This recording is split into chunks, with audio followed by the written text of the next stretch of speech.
है दोस्त, क्या एक माँ अपनी बच्ची की जान बचाने के लिए किसी भी हद तक जा सकती है? आज की कहानी है चाइना की एक ऐसी जेल की जहाँ डियोंग नाम की एक सख्त ऑफिसर नए कैदियों को सुधारने का काम करती है। लेकिन इस बार जेल में दो ऐसी लड़कियां आई है जिनकी दर्द भरी दास्तान सुनकर खुद डियोंग की आंखें भी नम हो जाएगी।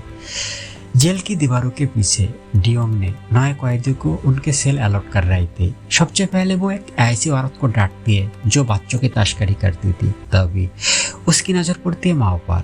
माओ बिल्कुल चुप थी क्योंकि वो सुन नहीं सकती थी। तभी वह खड़ी यूशेंग आगे आती है और साइन लैंग्वेज में माओ की मदद करती है। दोनों को सेल नंबर 9 में भेज दिया जाता है।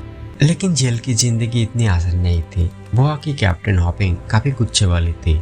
वो आते ही यूशेंग और माओ पर रौब जाने लगती है। तो ये पुरानी रंजिश और गुस्से की वजह से वहाँ एक भयानक लड़ाई शुरू हो जाती है। माओ और यूशेंग मिलकर कुछ बच्चे चोर औरत की पिटाई कर देती है। तभी डियोंग वहाँ आकर मामला शांत करवाती है। डियोंग जब यूशेंग से पूछती है कि इतनी खूबसूरत होने के बावजूद वो जेल कैसे आई, तब यूशेंग रोते हुए बताती है कि उसकी बेटी के कान के ऑपरेशन के लिए उसे 20 लाख रुपए चाहिए थे। उसका पोती शराबी था और कोई रास्ता न देखकर वो एडल्ट साइट पर लाइव वीडियो बनाया करती थी। पैसों की मजबूरी ने उसे गुनहगार बना दिया था। वही 19 साल की मासूम माओ की कहानी और भी दुख भरी थी। वो एक औरत थी जिसे चोरी के धंधे में धकेल दिया गया था। एक बार पुलिस से बचने के लिए उसने बहुत कोशिश की, हेयरपिन से हथकड़ी तक खोली, पर किस्मत ने उसका साथ नहीं दिया और वो पकड़ी गई। इन दोनों के बेबसी देखकर डियोंग का दिल पिघल जाता है। वो उन्हें जेल के गारमेंट्स फैक्ट्री में काम दिलवाती है ताकि वो कुछ पैसे कमा सके। माओ इतनी मासूम था कि वो अपनी पहले कमाई से यूशेंग को नूडल्स खिलाना चाहती है। अब जेल के एनिवर्सरी फंक्शन के लिए डियोंग ने इन दोनों को चुना है सनफॉलोअर टीम के लिए। क्या दोनों अपने डांस से सबका दिल जीत पाएंगी?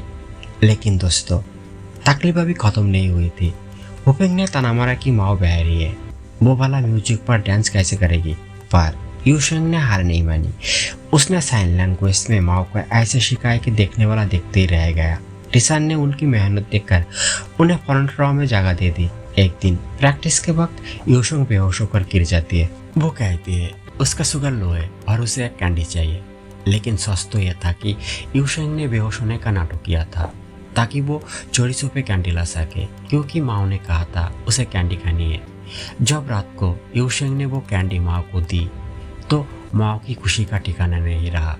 जेल की उस अंधेरी कोठरी में ये दोस्ती का एक नानी सी किरण थी।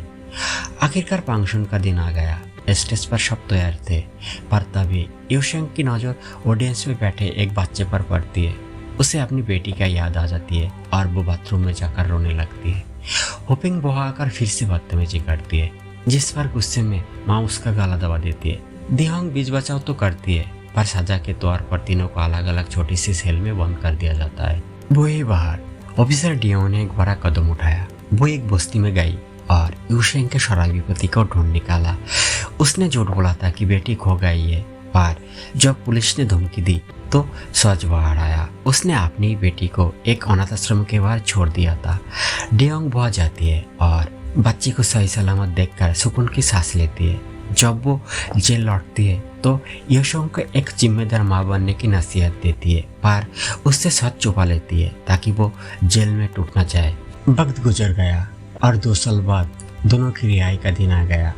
डियोंग ने उन्हें उनकी मेहनत की कमाई सौंपी और नए जीवन की शुरुआत करने कहा। तभी यूशेंग को पता चलता है कि उसके पोती ने उसकी बेटी के साथ क्या किया था। वो गुस्से में पागल हो जाती है, पर डियोंग उसे समझाता है कि बदला नहीं, बेटी का भविष्य जरूरी है। फिर जेल के दरवाजे पर खड़े होकर दोनों एक सेल्फी लेते हैं। यूशेंग अपनी बेटी के पास जाती है, पर 19 साल की माँ के पास कोई घर नहीं था। वो वापस उसी चोरी की दुनिया में लौट जाती है जहाँ से वो आई थी। क्या इन दोनों की किस्मत फिर कभी उन्हें मिलाएगी? ये तो वक्त ही बताएगा। यूशेंग सीधा उसी अनाथ आश्रम जाती है जहाँ उसकी बेटी थी, लेकिन वो अंदर नहीं जाती।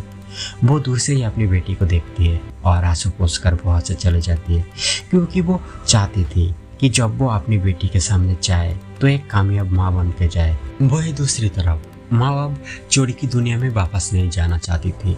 जब उसने ये बात अपने साथी हुआंग को बताई तो हुआंग ने उसके हाथ पर जलती हुई सिगरेट रख दी, ये देखने के लिए कि माँ अपने फैसला पर कितनी पक्की है। माँ ने उप तक नहीं किया। हुआंग का दिल पिघल गया। उसने माँ को एक मोबाइल खरीद कर दिया और कहा, यहाँ से दूर चली जाओ, मैं बॉस को संभाल लूंगा। माँ को पता था हुआंग की जान खतरे में है, पर उसके पास कोई चारा नहीं था। लेकिन बाहर की दुनिया जेल से भी ज्यादा बेरहम थी। बेरहम होने की वजह से माँ को कोई होटल नहीं मिला। रात बिताने के लिए वो एक कार में चुप गई, पर सुबह 2 गार्ड्स ने उसे पकड़ लिया और जेल में कमाई हुई उसकी सारी मेहनत की पूंजी लूट ली। माँ सिर्फ रोती रह गई, पर कुछ बोल नहीं सकी। इधर यूशंग को एक होटल में सफाई का काम मिला था, पर किस्मत देखिए, एक गेस्ट की महंगी घड़ी खो गई और सारा शौक यूशंग पर गया। जब उन्हें पता चला कि यूशंग जेल काट चुकी है तो उन्होंने उसे बहुत जायल किया। बाद में पता चला घड़ी तो घर पर ही थी। यूशंग ने उन्हें माफी मांगने पर मजबूर तो कर दिया, पर इस चक्कर में उसकी नौकरी चली गई। एक दिन स्टेशन पर यूशंग को माँ मिलती है, जो मजबूरी में भीख मांग रही थी। दोनों की हालत एक जैसे थी। यूशंग ने एक सस्ता और गंदा सा कमरा किराए पर लिया, जहाँ बेड तक नहीं था। माँ ने अपनी भीख के पैसों से एडवांस किराया दिया और दोनों ने मिलकर कचरा चुनने और मछली बाजार में काम करना शुरू किया। पैसा कमाने के लिए दोनों किसी भी हद तक जा रहे थे। एक दिन माओ की होठ भयानक तरह से सूज गए। डॉक्टर ने पूछा तो पता चला कि दोनों ने कुछ पैसा कमाने के लिए एक नकली कॉस्मेटिक्स कंपनी के प्रोडक्ट अपने ऊपर टेस्ट करने दिए थे। कितनी दर्दनाक बात है ना। अपनी बेटी और पापी पेट के लिए ये दोनों हर रोज मौत से खेल रही थी। दोस्तों, पैसा की तांग ने यूशंग और माओ को मजबूर कर दिया कि वो गलत रास्ता चुने। दोनों पुलिस की वर्दी पहनकर उनकी पुरानी दुश्मन हॉपिंग के घर जाती है, ये सोचकर कि वहां से कुछ पैसा हाथिया लेंगी। लेकिन वहां का नजारा देखकर उनके होश उड़ गए। हॉपिंग की दादी बीमार थी और वो लोग बहुत गरीब थी। जेल में जो हॉपिंग अमेरिकी बातें करती थी वो सब झूठ था। माओ के दिल पिघल गया और उसने लूटने के बजाय अपने ही पास से दादी को पैसा दे दिया। यूशंग ने पहले तो कुछ पैसा छुपाए, पर उसका जमीर जग गया और उसने सारे पैसा दादी को लौटा दिए। जिंदगी फिर से वही पात्री पर आ गई। दोनों एक जूस कंपनी के लिए रास्ते पर एड शूट करती है। काम खत्म होने के बाद जब वो पैसा मांगने जाती है तो बॉस माँ को बहरा होने की वजह से पैसा देने से मना कर देती है। वो घाटिया इंसान यूशंग के सामने गंदा हाथ रखता है। अपनी बहन जैसे माँ के लिए यूशंग तैयार हो जाती है, लेकिन माँ से ये देखा नहीं गया। वो अंदर घुसकर उस बस की धुलाई कर देती है। दोनों वहां से भाग तो निकली, पर उनके हाथ एक पैसा भी नहीं आया। गुस्से और फ्रस्ट्रेशन में यूशंग माँ पर चिल्ला देती है। माँ उदास होकर वहां से चली जाती है। बाहर तेज बारिश हो रही थी और यूशंग का दिल बैठ जा रहा था। वो छाता लेकर पागलों की तरह माँ को ढूंढने निकली थी। तभी वो देखता है कि माँ एक दुकान के बाहर खड़ी है। पता है माँ वह क्या कर रही थी? वो यूशंग के लिए उसकी पसंद की ड्रिंक और सिगरेट खरीद रही थी। ये देखकर यूशंग के आंखें भर आई। माँ उसे अपनी बड़ी बहन मानती थी, इसीलिए वो ज्यादा देर तक गुस्सा नहीं रह सकी। मुसीबतें पीछा ही नहीं छोड़ रही थी। अगले दिन स्टेशन पर भीख मांगते वक्त एक लड़की माँ को पहचान लेती है और हंगामा शुरू कर देती है। बात इतनी बढ़ जाती है कि पुलिस को आना पड़ता है। तभी एंट्री होती है ऑफिसर डियोंग की। वो जेल से छूटी हुई एक और लड़की जियो और इन दोनों को छुड़ाकर बाहर लाती है। डियोंग को दुख होता है ये देखकर कि इतनी मेहनत के बाद भी ये लड़कियां सड़क पर है। वो ठान लेती है कि अब वो इनकी मदद करके ही रहेगी। डियोंग जब उनके घर जाती है तो वह उसे वही नकली पुलिस की वर्दी मिल जाती है। डियोंग को लगता है कि इन्होंने फिर से कोई कांड किया है, लेकिन जब वो हॉपिंग के दादी से मिलती है तो उसे असलियत पता चलता है कि उन्होंने लूटा नहीं बल्कि दादी की मदद की थी। डियोंग का दिल पिघल जाता है और वो समझ जाता है कि इनके दिल सोने की है। आप डियोंग और उसका पोती जो एक लॉयर है, दोनों मिलकर एक लॉक फैक्ट्री के मैनेजर से बात करते हैं। मैनेजर पहले तो इन एक्स प्रिजनर को काम देने से मना कर देता है, पर डियोंग के पोती की रिक्वेस्ट पर वो राजी हो जाता है। लेकिन चुनौती अभी बाकी थी। उन्हें यह साबित करना था कि वो बेस्ट है। अब आता है कहानी का सबसे कूल पार्ट। एक शॉपिंग मॉल में यूशंग और माओ उस कंपनी के लॉक की ब्रांडिंग कर रही थी। यूशंग पब्लिक के सामने माओ को एक साधारण ताला खोलने को कहती है और माओ उसे सेकंड में ही खोल देती है। पब्लिक हैरान रह जाती। तब यूशंग कहती है, साधारण ताला तो चोर ऐसे ही खोल देंगे, पर हमारी कंपनी का ताला कोई खोल नहीं सकता। माओ लाख कोशिश करती है पर वो ताला नहीं खोलता। ये देखकर लोग दीवाने हो जाता है और सारे लॉक हाथों हाथ बिक जाता है। दोनों की मेहनत रंग लाई थी। उन्हें एक इज्जत की नौकरी मिल गई। इस खुशी में ऑफिसर डियोंग ने अपने घर पर एक छोटी सी पार्टी रखी। यूशेंग ने डियोंग और उनके पोती को दिल से शुक्रिया कहा। तभी डियोंग ने एक राज खोला। वो खुद भी एक अनाथ थे। एक नेक दिल इंसान ने उन्हें अडॉप्ट किया और पढ़ाया लिखाया था। इसीलिए जब उन्होंने माओ को देखा तो उन्हें अपना बचपन याद आ गया। उनका मकसद सिर्फ माओ और यूशेंग के एक नई जिंदगी देना था।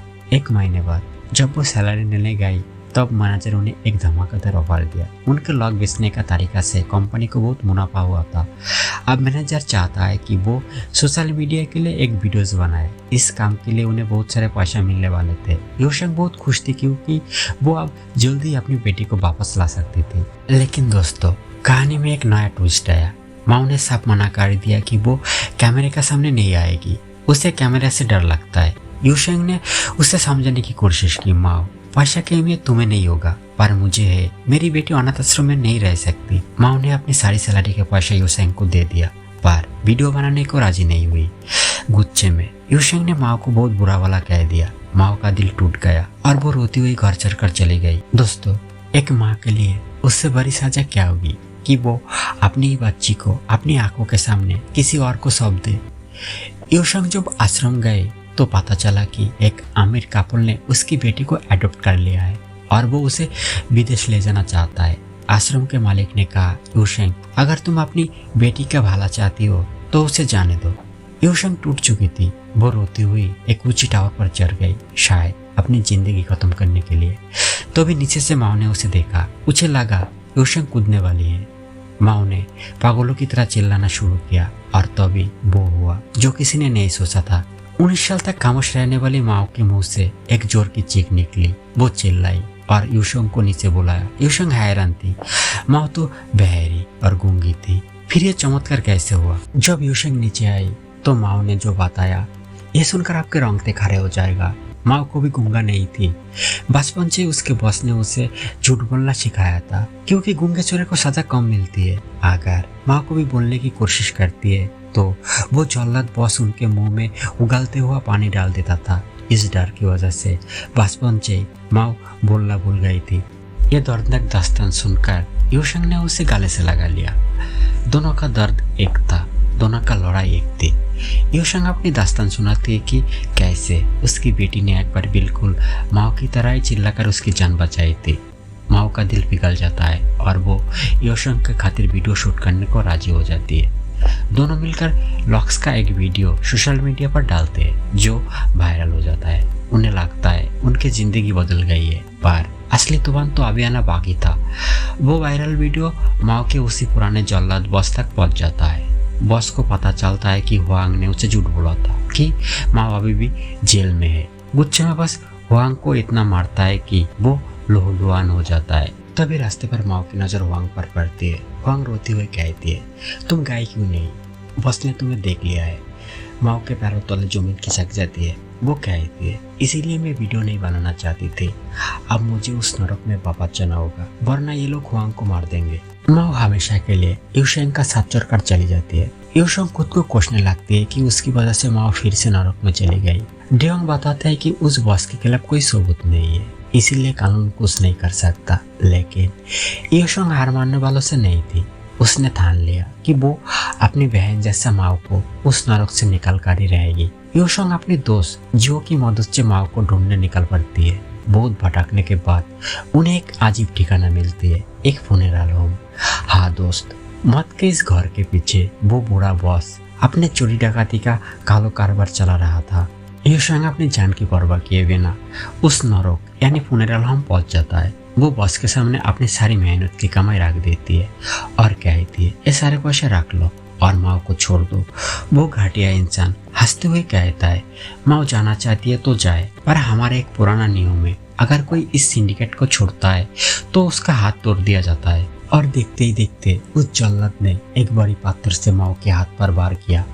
माओ की दर्द भरी चीख सुनकर यूशेंग के खून खोल उठा। उसे वो सारे पुराने दिन याद आए जब उन्होंने मिलकर संघर्ष किया था। गुस्से में पागल होकर यूशेंग ने वही पत्थर उठाया और उस बॉस के सर पर पटक पटक के मारा। अगले ही पल पुलिस वहां पहुंचती है और यूशेंग को अरेस्ट कर लेती है। अब कहानी एक ऐसी जगह फंस गई थी जहाँ से निकलना नामुमकिन था। बस हॉस्पिटल में जिंदगी और मौत की जंग लड़ रहा था। अगर वो मर गया तो यूशेंग पर मर्डर केस बनेगा और उसे उम्र कैद हो जाएगी, लेकिन उसे बचाने के लिए एक रेड ब्लड ग्रुप की जरूरत थी जो सिर्फ जेल में बंद हुपेंग के पास था। हुपेंग ने सब मना कर दिया कि वो किसी की मदद नहीं करेगी। तभी ऑफिसर डियोंग ने एक मास्टर स्ट्रोक खेला। उसने हुपेंग की वीडियो कॉल उसकी दादी से करवाई। दादी ने रोते हुए बताया कि कैसे यूशेंग और माओ ने उसकी मदद की थी जब वो बीमार थी। अपनी दादी की बातें सुनकर हुपेंग की आंखें भर आई और वो ब्लड देने के लिए राजी हो गई। एक दुश्मनी अब यूशेंग की किस्मत बदलने वाली थी। दोस्तों, कहानी अब 2 साल आगे बढ़ चुकी है। यूशेंग अपनी सजा पूरी करके जेल से बाहर आती है। माँ उसे लेकर एक खास जगह जाती है जहाँ एक नन्ही सी बच्ची वेलकम का बोर्ड लेकर खड़ी थी। वो यूशेंग की बेटी थी।